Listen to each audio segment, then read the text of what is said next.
Ya, bismillahirrahmanirrahim. Assalamualaikum warahmatullahi wabarakatuh. Waalaikumsalam. Ya, perkenalkan saya Indriana Mulyanti. Saya sudah bersama teman saya, Bu Eis Istiana. Apa kabar, Bu? Alhamdulillah, luar Ya, biasa. Oh, apa? alhamdulillah. Ya, hari ini kita akan melakukan pengimbasan ya, Bu ya. Kita kolaborasi untuk berbagi Iya, tentang informasi berkaitan BIMTEK AKM yang sudah kita ikuti ya Bu ya. Ya baik, saya dulu mungkin ya Bu ya, nggak apa-apa ya Bu? iya, iya. Ayo, silakan. Akan saya Literasi dulu, baru nanti numerasi. Ya, sudah muncul ya. Ya, baik. Program Guru Belajar seri asesmen kompetensi minimum. Tahap pertama yang kami ikuti dari program ini yaitu orientasi program yang berisi tentang latar belakang kegiatannya, kemudian tujuan umumnya, mengenai kebijakan-kebijakan pemerintah dan alur programnya seperti apa. Adapun tujuan dari pelaksanaan program ini adalah untuk bisa memahami konsep dan bentuk pelaksanaan asesmen nasional, untuk menganalisis contoh asesmen literasi dan numerasi pada AKM, dan juga untuk membaca dan menindaklanjuti laporan hasil AKM, kemudian juga untuk melakukan pengimbasan kepada rekan guru lainnya yang sedang kami lakukan saat ini. Kemudian BIMTEK adalah tahapan yang berikutnya, yaitu kami ikuti selama 5 hari yang berisi konsep asesmen nasional, kemudian konsep AKM-nya, lalu kami juga belajar tentang butir soal literasi dan numerasinya, dan juga bagaimana membaca dan menindaklanjuti hasil AKM-nya. Dan berikutnya kami pun diminta untuk pengimbasan, dan seperti inilah kegiatannya. Terima kasih buat Pak Maman yang sudah bergabung. Kami akan berbagi tentang ini ya, Pak. Kemudian berikutnya saya akan menyampaikan pemahaman saya tentang materi AKM yang sudah saya dapatkan. Sebetulnya pelaksanaan AKM ini dilatar belakangi dari jebloknya hasil PISA yang didapatkan oleh negara kita, oleh Indonesia selama beberapa tahun terakhir, mulai dari 2012 sampai 2018, kita ini masih memiliki nilai yang kurang baik sehingga peringkat kita masih ada di bawah gitu, di ranking bawah, baik dari literasinya, dari sains, dan dari kemampuan numerasinya juga, seperti itu. Padahal tuntutan bagi siswa di abad 21 ini sudah sangat tinggi, mulai dari siswa harus bisa memecahkan segala macam permasalahan, harus kreatif, harus berpikir analitis, kemudian harus mampu berkolaborasi, komunikasi, dan juga harus memiliki etika dan akuntabilitas. Tentunya hal ini harus didukung oleh kemampuan literasi yang sangat kompleks, mulai dari literasi dan numerasi, kemudian literasi saintifik, literasi ICT, dan lain-lain. Ini masih banyak kompetensi lainnya. Sehingga pelaksanaan asesmen ini bertujuan agar siswa Indonesia itu memiliki kecakapan hidup abad 21 dan juga memiliki profil pelajar yang berpancasila. Adapun asesmen nasional itu terdiri atas 1 AKM, kedua survei karakter, dan yang ketiganya itu adalah survei lingkungan belajar. Berbicara mengenai asesmen, ada 3 hal yang berkaitan sehingga disebut segitiga belajar. Mulai dari kurikulum sebagai perangkatnya, kemudian pembelajaran sebagai prosesnya, antara guru, adanya interaksi antara guru dan siswa di sini, kemudian asesmen yang biasa dilakukan oleh pimpinan sekolah, yaitu dalam hal ini adalah kepala sekolah. Ini semua berkaitan gitu dalam pelaksanaan sebuah asesmen.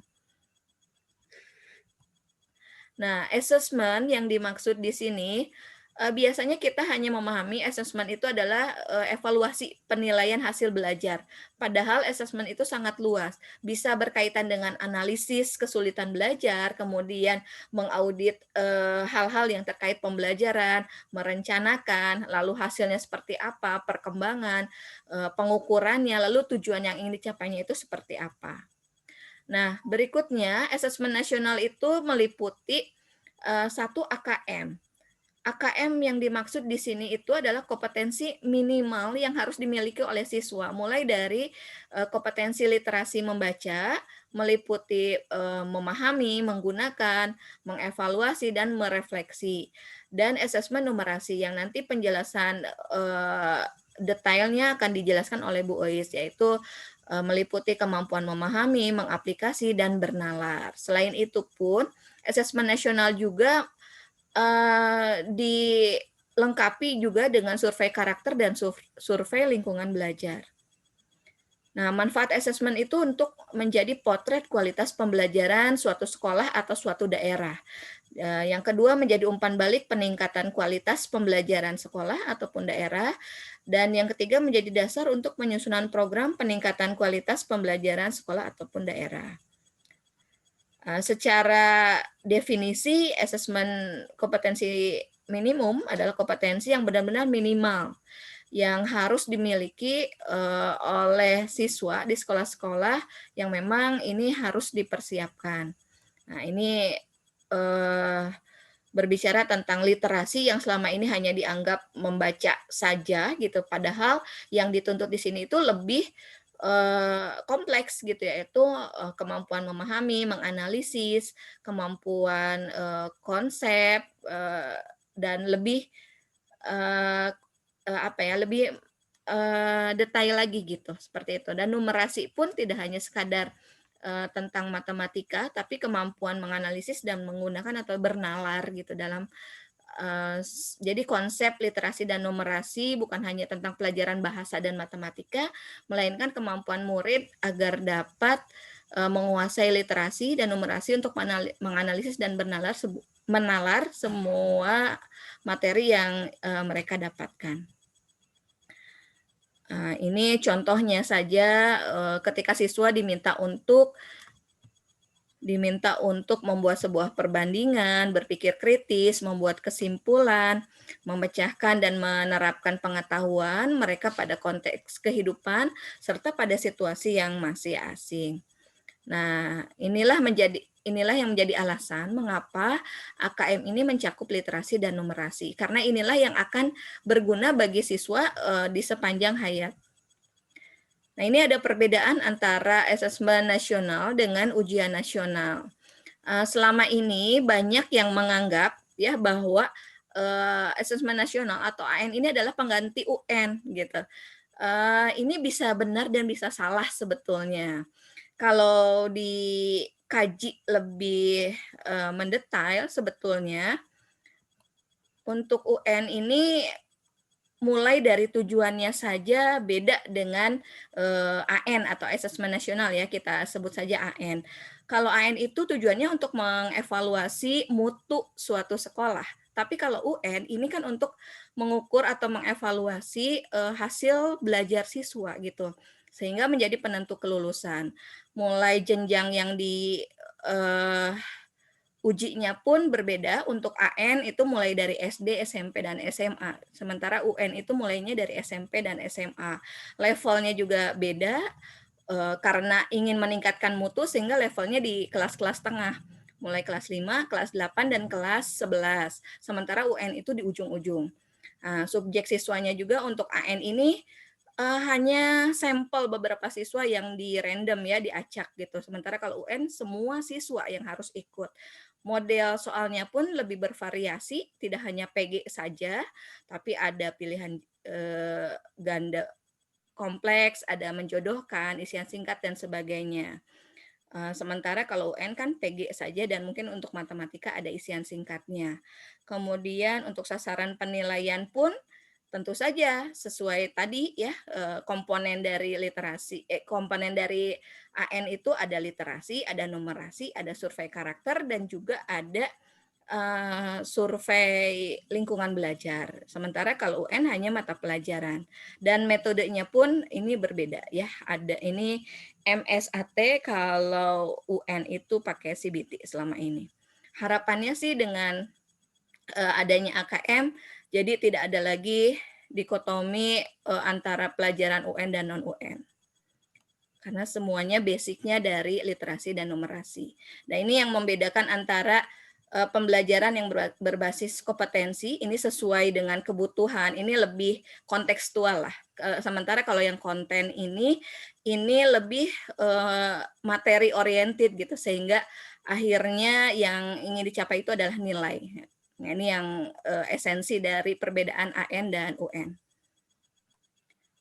Nah, kemudian komponen AKM untuk membaca, terutama literasi membaca, kontennya itu mulai dari teks informasi, atau selama ini sebutnya teks non-fiksi ya, kemudian juga ada teks fiksinya.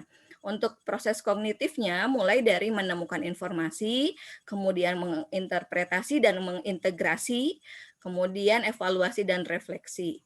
Untuk konteksnya yaitu bisa personal atau secara pribadi, bisa juga dikaitkan dengan lingkungan sosial budaya, bisa juga dikaitkan dengan saintifik atau lewat fakta-fakta ilmiah.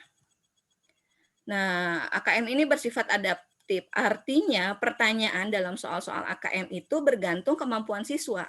Jadi tidak lagi ada persamaan atau sama gitu, disamakan seperti UN. Nah, ini yang membedakan. Kemudian tadi sudah disampaikan ya, ini perbedaan di AN ini kelas-kelasnya yang menjadi peserta itu di kelas-kelas tengah, kelas 5, kelas 8, dan kelas 11. Nah, ini sebetulnya sudah dibahas ya tadi, bentuknya ada yang pilihan ganda, ini hanya memperjelas saja. Nah, untuk pelaksanaannya dalam pelaksanaan AN, untuk anak SD itu ada 2 hari. Di hari pertama tes literasinya 75 menit, ditambah dengan survei karakter 20 menit. Di hari keduanya baru tes numerasinya selama 75 menit dan survei lingkungannya 20 menit. Sementara untuk SMP dan SMA sama, di hari pertamanya itu tes literasi 90 menit dan survei karakternya 30 menit. Dan di hari keduanya baru tes numerasinya 90 menit dan survei lingkungannya 30 menit. Nah, ini contoh dari soal AKM untuk level memahami teks gitu ya, ini untuk SMA, jenjang SMA. Jadi ada teksnya, kemudian pertanyaannya tidak PG biasa seperti yang sering kita temui, tapi di sini mulai menganalisis. Ini contohnya. Nah, dari hasil tes AKM akan dikelompokkan siswa itu berdasarkan kemampuannya, mulai dari kelompok yang perlu intervensi khusus, ada juga kelompok dasar dan kelompok cakap dan kelompok mahir. Kelompok yang intervensi khusus, ya ini murid yang belum mampu menemukan atau mengambil informasi. Sementara kalau yang dasar sudah mulai mampu menemukan dan mengambil informasi, tapi masih sangat sederhana. Kemudian kalau yang cakap, ini adalah murid yang sudah mampu membuat interpretasi dan informasi, membuat simpulan. Sementara kalau yang mahir sudah mulai bisa mengintegrasikan antar berbagai konteks gitu, seperti itu. Nah, untuk selanjutnya tentang numerasi akan dijelaskan oleh Bu Ei. Silahkan Bu. Ya. Untuk konsep numerasi sendiri adalah pengetahuan atau mencakup tentang pengetahuan, keterampilan, perilaku, disposisi untuk menggunakan matematika dalam cakupan dan situasi luas. Jadi peran matematika di sini dalam dunia ya bisa dipakai gitu, yaitu untuk memecahkan masalah kehidupan yang nyata. Kemudian untuk kompetensi numerasinya adalah tentang bernalar, mengambil keputusan dan memecahkan masalah. Untuk kelompok numerasi ada 4 kelompok, yaitu tentang bilangan, kemudian pengukuran dan geometri, kemudian data dan ketidakpastian, yang terakhir aljabar. Untuk levelnya ada 3 level, yaitu pemahaman, penerapan, dan penalaran. Untuk konteks, ada 3 konteks juga, yaitu tentang personal, kemudian yang dihubungkan dengan sosial budaya dan saintifik. Kemudian untuk tingkatan penguasaan kompetensi yang numerasi, sama halnya dengan literasi tadi, ada 4 tingkatan. Yang pertama yaitu perlu intervensi khusus untuk numerasi, bahwa siswa hanya memiliki kemampuan matematika yang terbatas, penguasaan konsep yang parsial, dan keterampilan kompetensi terbatas. Komputasi ya. Kemudian yang berikutnya tingkatan dasar, siswa memiliki keterampilan dasar matematika, komputasi dasar dalam bentuk persamaan, geometri, statistika, dan menyelesaikan masalah matematika sederhana. Yang berikutnya adalah tingkatan cakap, itu siswa mampu mengaplikasikan kemampuan matematika yang lebih beragam.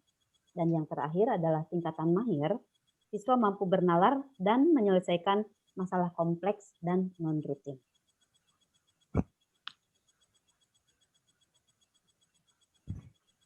Ya, itu barangkali untuk yang numerasi. Iya, oke. Berarti pemaparan kami sudah cukup ya. Mungkin ini dari audiens yang hadir ada yang mau ditanyakan? Mungkin atau mau merespon? Sebetulnya mudah sekali ya untuk mengikuti BIMTEK ini, hanya disuruh membaca dan mengerjakan soalnya juga dari hasil bacaan gitu ya. Betul, betul. Tidak ada yang gampang banget gitu. Iya. Kalau saya memang kendala waktu, Bu. Awalnya ikut yang di awal, tapi belum selesai, udah keburu habis, lupa waktunya. Cuma 5 hari. Iya. Iya.